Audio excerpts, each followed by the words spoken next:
आशा films Bhojpuri Sonu चमोए।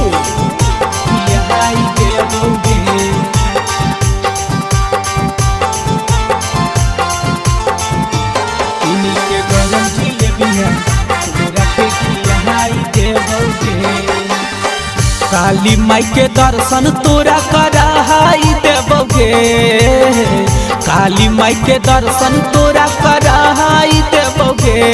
चले हरदी मोके, चले हरदी मोके मेलावा घुमाई देबोगे।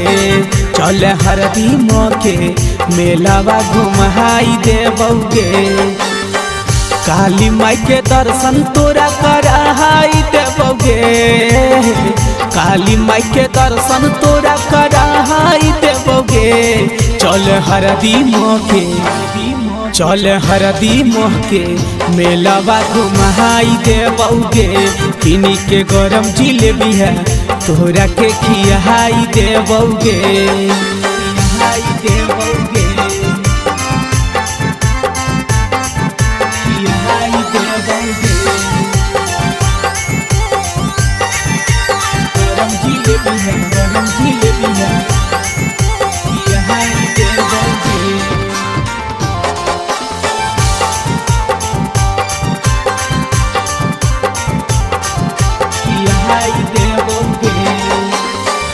घर से अकेले है माने हमर बात गे। मिल के खैबे सुने गे छौड़ी दोनों चौमिन चाट गे। घर से अकेले है माने हमर बात गे। मिल के खैबे सुने गे छौड़ी दोनों चौमिन चाट गे। पानियों पूरी तोरा के खियाई देबोगे। चल हरदी मोहके, चल हरदी मोहके मेलावा घुमाई देबोगे। किनी के गरम जिलेबिया तोरा के खियाई देबोगे,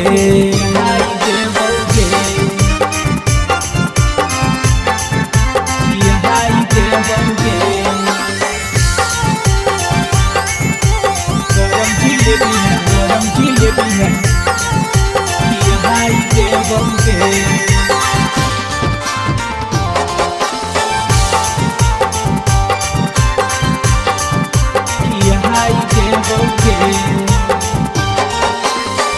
क्रीम पाउडर लगाली है कजरवा के करो नहीं लागत तोरा ऊपर नजरवा। क्रीम पाउडर लगाली है कजरवा के करो नहीं लागत तोरा ऊपर नजरवा। मिठल सभी के सनंदन से मिलाई देबोगे। चल हरदी मोके, चल हरदी मोहके मेलावा घुमाई देबोगे। किनी के गरम जिलेबिया तोरा के खियाई देबोगे।